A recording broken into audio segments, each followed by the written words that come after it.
Good evening, everyone, and thank you for coming to the Pendelco School District Early Intervention Transition.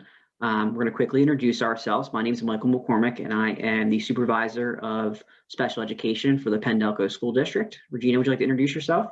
Yes, my name is Regina McClure. I'm the Director of Special Education and Pupil Services here at Pendelco, and Mike and I are the Early Intervention Transition Coordination Team.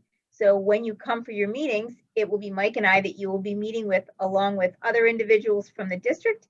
And we're here tonight to sort of give you an overview of the whole process and how we will know when you're ready to make transition meetings.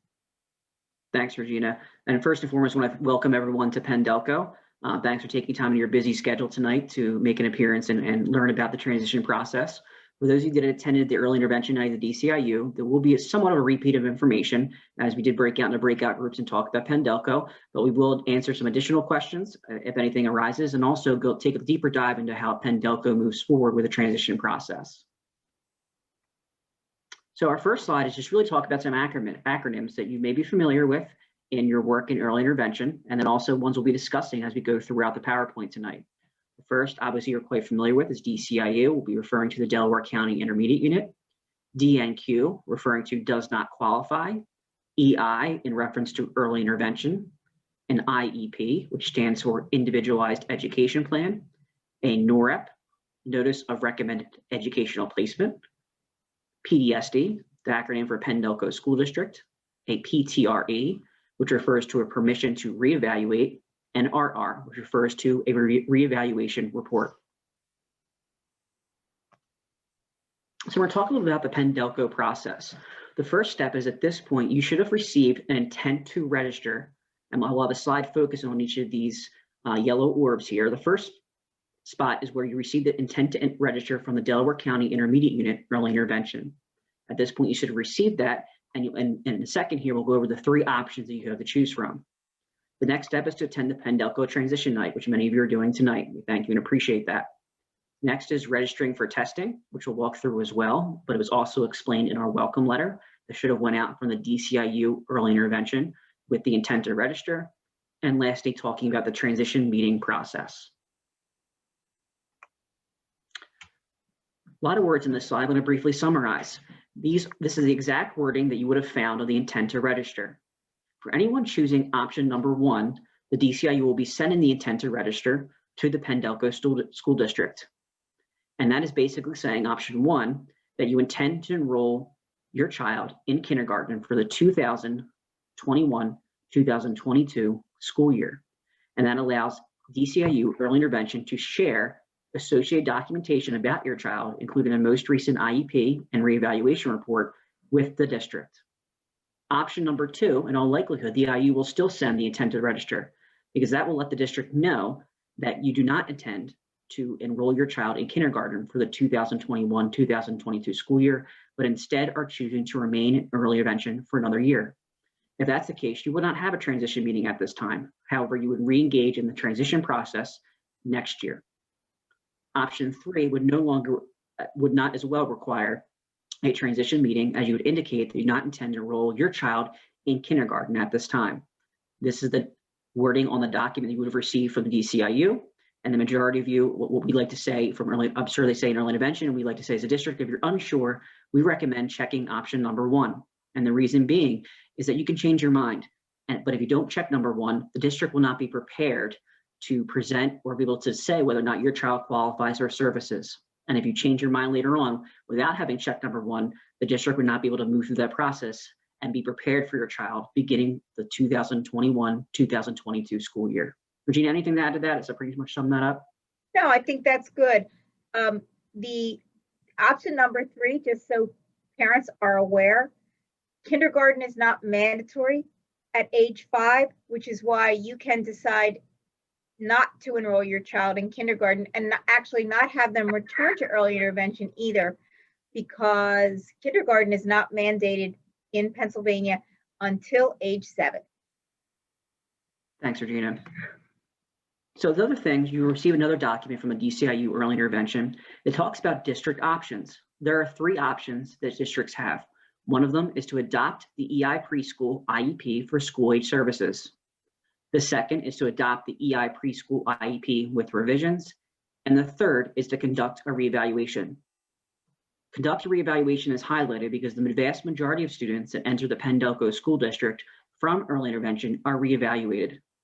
There may be different circumstances, particularly this year as we encounter the pandemic, where we may explore some of the other options that will be talked about at your transition meeting. But for the most part, the Pendelco School District will conduct and recommend a reevaluation for your child as we determine if they're eligible for school-age services. At a later slide, we'll talk about the importance of that, particularly if your child is eligible for services under the category of a developmental delay, which is no longer recognized as an eligibility category under school-age services. Regina, anything to add to that slide? Nope. One of the few eligibility categories that does cross over are a speech and language impairment. That is, if your child receives speech and language only. Speech and language is an eligibility school age category from EI to school age, and an autism diagnosis or eligibility. If your child is eligible in early intervention under the category of autism, that is a recognized school-aged eligibility. So the team could decide to choose to accept documents. However, at Pendelco, we really do like to do the full reevaluation process, as that last year through early intervention is a growth year for children. So there is often a lot of change that happens from the beginning of your final year in early intervention till June, and then subsequently the following September. Thanks, Regina. Now we're going to talk a little about register for testing. In order to move forward with a reevaluation through the Pendelco School District, it's very important that you complete the necessary registration information and drop that off at the Central Administration Office, which is located at 2881 Concord Road in Aston, PA. For those of you familiar with the area, it is the building right across in the same parking lot as Northley Middle School. You can find this information on our website as well. In addition, the documentation should have been sent out along with our welcome letter. But for your reference, this PowerPoint will be shared on the website, and you can also click on this link, and I'm going to show you. If you click on this link here, these are the documents you should have received and you'll be able to access off of our website.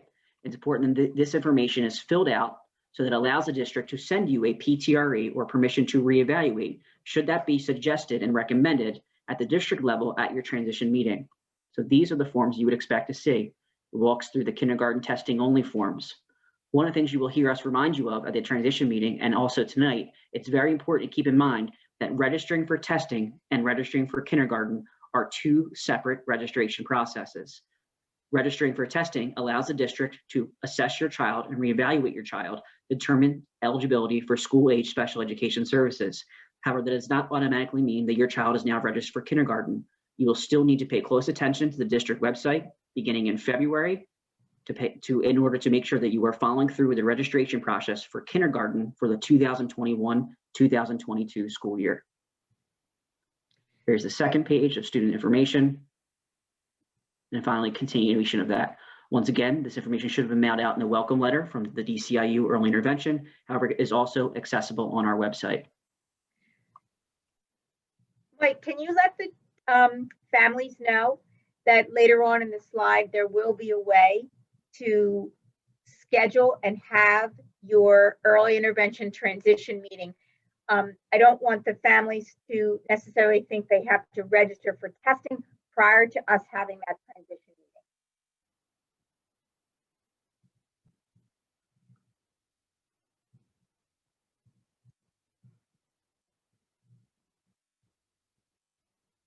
However, you are certainly able to engage in this process prior to the meeting, but I will go forward in the next couple slides and explain what it looks like to register for your transition meeting. But if for some reason you can go to your transition meeting and you've not completed those forms, that's okay. It'll be pertinent that you complete that process as the district prepares to reevaluate your child.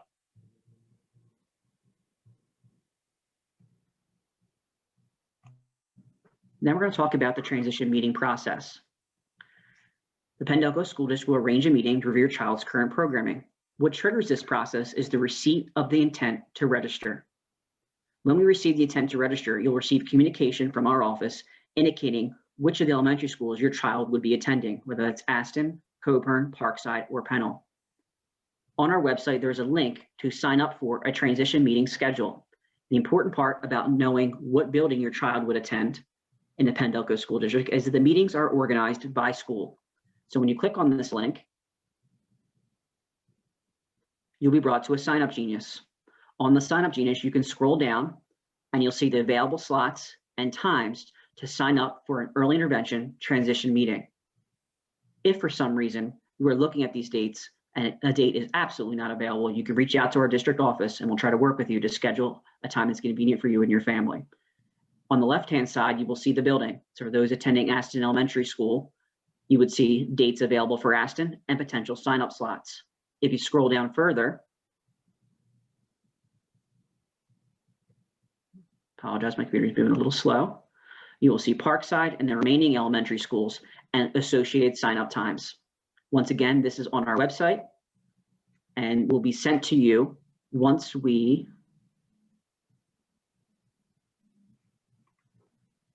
X out of this.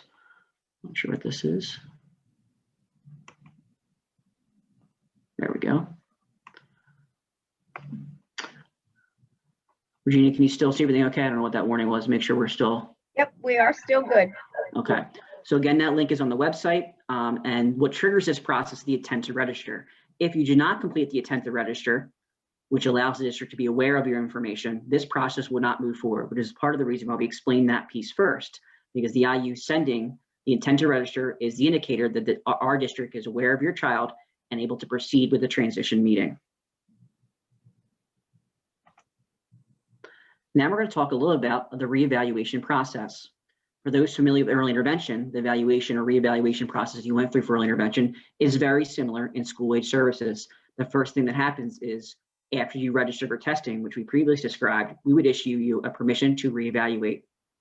Upon receipt of the signed permission, the district would have 60 days to complete and issue you a reevaluation report that indicates whether or not your child is eligible for school-age special education services. At that point, the question becomes, did your child qualify for school-age services? If they did, very similar to early intervention, you would move forward the IP process, which is a 30-day timeline. If they did not qualify for services, the district would issue a DNQ, or do not qualify, notice of recommended educational placement. Very similar to early intervention, when you move through the IEP process, you have the opportunity to agree or disagree with the district's recommendation via the NOREP, or notice of recommended educational placement. Regina, anything to add to this? Am I forgetting about? It is not uncommon to qualify for early intervention services, come to the evaluation and not qualify for school-based services. They are two different criterias, but we assure all parents that if your child was receiving services in early intervention and they transition into one of our elementary schools as a regular education student, we track and we follow them. If situations arise or concerns arise, we come back together as a team and decide if evaluation is necessary or supports and services that are offered in the buildings are enough to support your child. It's not, the process never stops. We assess and reassess students all the time. Also indicated, if your child is coming from early intervention, enters kindergarten as a regular education student, and you are then concerned, you are also able to request an evaluation. And the district moves through that process of evaluation that is a parent request. Thanks, Regina. I think it's really helpful information and something to help families as they move forward in the process. So when we talk about a reevaluation, the reevaluation will include observations when feasible. Obviously, this year has been very unpredictable, and we don't know what necessarily will happen as we move forward this year. But when feasible, the plan is that observations would be conducted via coordination with the DCIU early intervention and their current placements as part of the reevaluation report through the Penn-Delco School District. At this time, the Penn-Delco School District is conducting in-person assessments with guidelines for face-to-face assessment and health and safety protocols that the psychologists follow in order to conduct the testing with students. One of the important pieces of that is, and we often get asked, is what if I'm not comfortable with face-to-face in-person assessments? The district would still move forward with the reevaluation report and the assessments and information that are on hand at that time. However, it's important to note if your child is not made available for testing, that may ultimately impact the eligibility for special education services at the school age level. Regina, anything to kind of add to that point? No, we will work with families as best we can through this process, especially if around the evaluation period, parents still have genuine concerns about in-person evaluations. You, at the end of the slide, at the end of the PowerPoint, will see contact information for myself and Mr. McCormick. And at any time, once we have that intent to register completed, you can reach out to us directly. Once that happens, we consider you part of our Pendelco school family as a school age student, and we're able to discuss and talk to you about the whole process. The reason that I state that is right now, Mike and I know the number of students that may be transitioning, but we are not aware of names, your child's names, where you live, and services that you are currently receiving. So it's important for you to be registered or intend to register so that we can get a better idea of who you are as families and the services and supports you're looking for and what your plans are for your children moving into the September school year. Thanks, Regina. I think that's really helpful information as well. One of the important things to keep in mind for those of you that attended the DCIU Early Intervention Transition Night at Morton, one of the things we noted is that DCIU only will share documentation associated with the early intervention program at the Delaware County Immediate Unit. So therefore, we will receive copies of an IEP, any associated behavior intervention plans, and evaluation and reevaluation reports.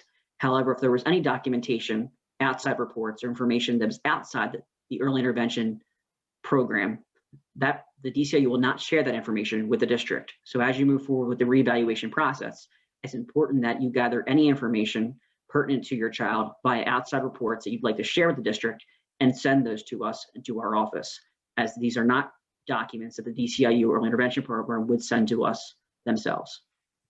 An example of that may be a report that you had completed for an assessment that may have been done at CHOP, at New Moors, Child Guidance Resource Center, Elwyn. Some parents are receiving services outside of the DCIU, could be Applied Behavioral Analysis, ABA Today. Those reports in their entirety are not shared. They may only be referenced in an evaluation that is coming from DCIU. So if you would like us to see that information and have that information, it can be provided directly to the psychologist upon the beginning of the reevaluation process. Excellent. So there's a lot of information on the slide. Regina, if you're okay to speak to this slide, we're going to kind of summarize a little bit about the continuum services at the school age level. Yes, we offer services from general education with supports and services to full-time special education services inside general education and outside of general education. So your child could see a special education teacher for supports and services as infrequently as once a week to as frequently as almost all day, each day, depending on their level of need. And that's determined via the IEP process. So everyone on the team, including the parent, shares all of the information. And then we decide the best level and type of service that is going to allow growth and learning and achievement for your child. In Pennsylvania, there are 13 eligibility categories. And I'll reference back to Mr. McCormick stating developmental delay is an eligibility category in early intervention.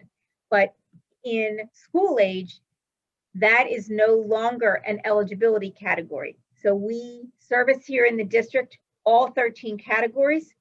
We can use support services from the DCIU, and when necessary, we reach out to other organizations to support us. But for a large majority of our families, we offer supports and services right here in-house in most, if not all, of our districts and all of our classes.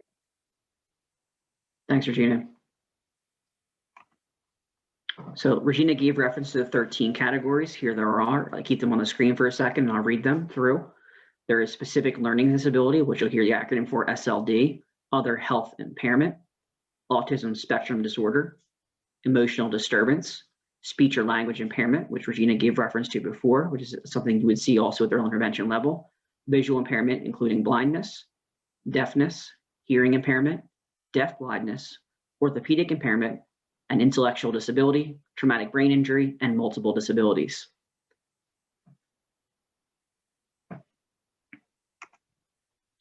We're going to go through and we're going to answer some commonly asked questions that we usually get asked at transition meetings or prior to the start of the transition process, in the hopes of facilitating the meeting and make you feel more comfortable as you approach this process.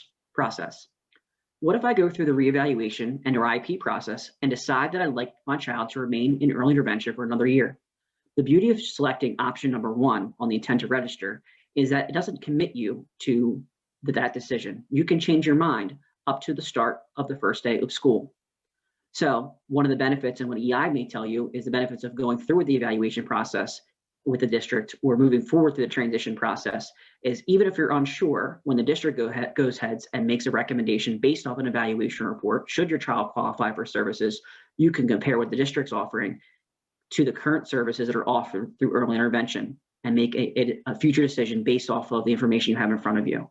Regina, anything to add to that question?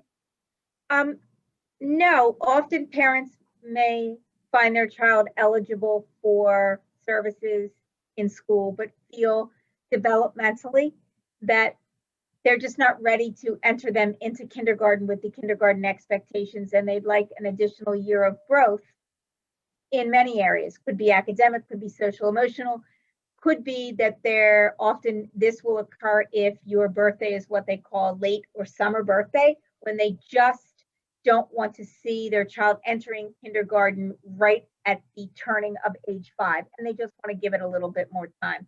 The beauty of early intervention is that you are able to do this, and this whole process would again happen the following school year.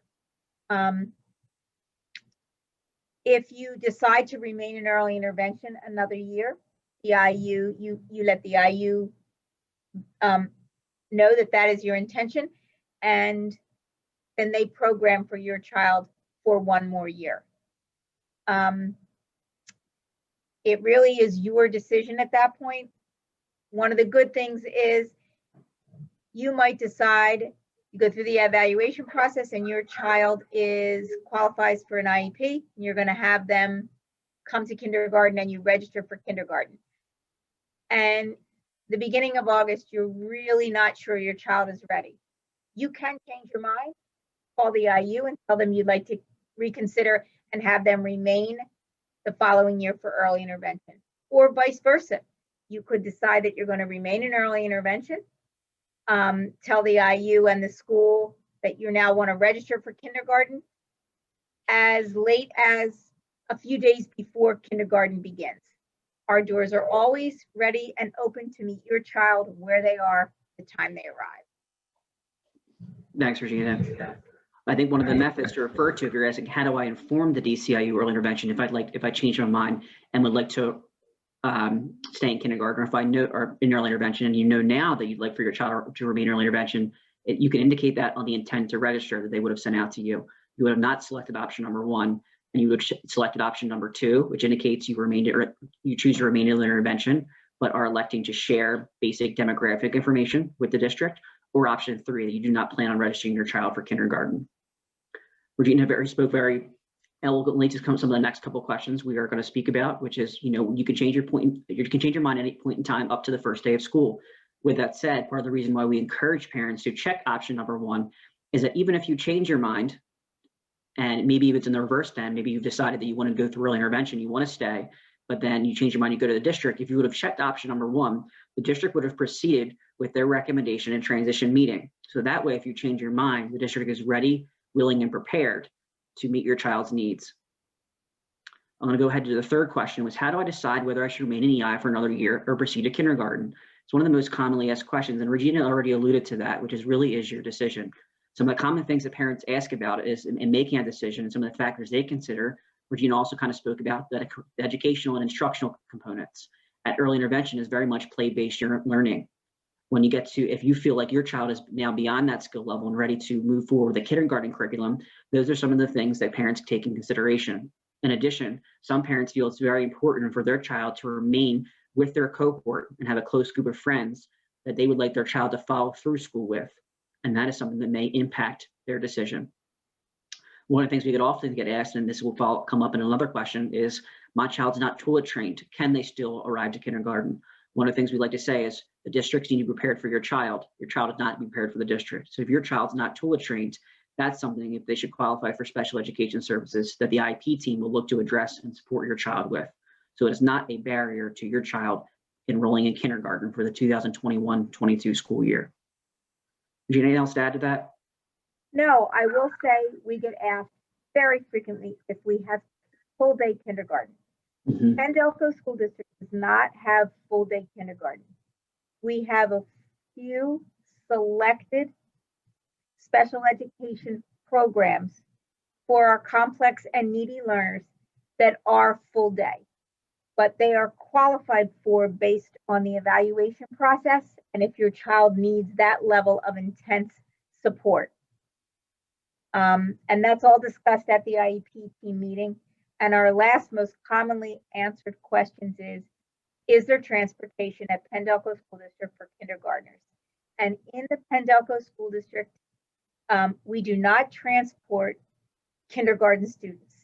There is a sigh when we say that, but the transportation for kindergarten students is completed by the parents. And it's just how our district functions. If your child is attending a school that is not Penn-Delco Elementary School based on a need, then transportation could be written into the document as related services, but it has to be an identified need. And we can talk more about that at the transition. Thanks, Regina. We have two more questions here. What if my child doesn't qualify for school-age services, special education, or for school-age special education services? And actually, I think Regina did a great job answering this earlier when she spoke about that, we are a learning community. We don't just leave students hanging out there, as kind of Regina put it. It's a process that we can revisit, and often we do revisit as students come in. So Regina, I don't know if we want to add any more to that question. I think you did a great job answering that earlier. No, and the one other good thing is that we know that you've come through early intervention. We know that you did not qualify for school-age services, so we are aware of your child. And we do take extra care, making sure that they are learning and growing at the rate of their typical peers. And if you see a concern or we see a concern, we get together and we figure out how to fix that concern. And Regina, the last question we already answered is the toilet training, but what I realized is for some reason the slide got deleted with our contact information. So what I'm going to do really quickly, not having seen any additional questions yet in the chat. No, I think you're pretty good, Mike. I'm going to add a new slide, and I'm going to type in our information here and hold on the screen for a second on the recording so people can see. So my name again is Michael McCormick. Apologize, I'm typing, it's a little slow. And I am the one of the supervisors of special education. And my email is first initial, last name, and McCormick at pdsd.org.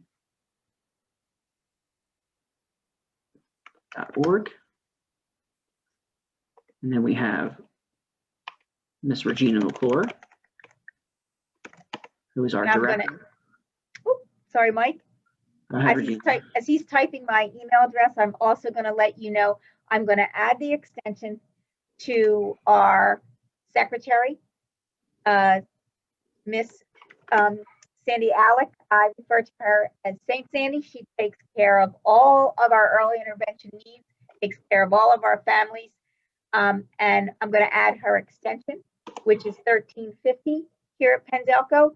Because if you do not reach Michael or myself, you'll be able to reach Sandy, and she will probably be able to answer the question better than we do.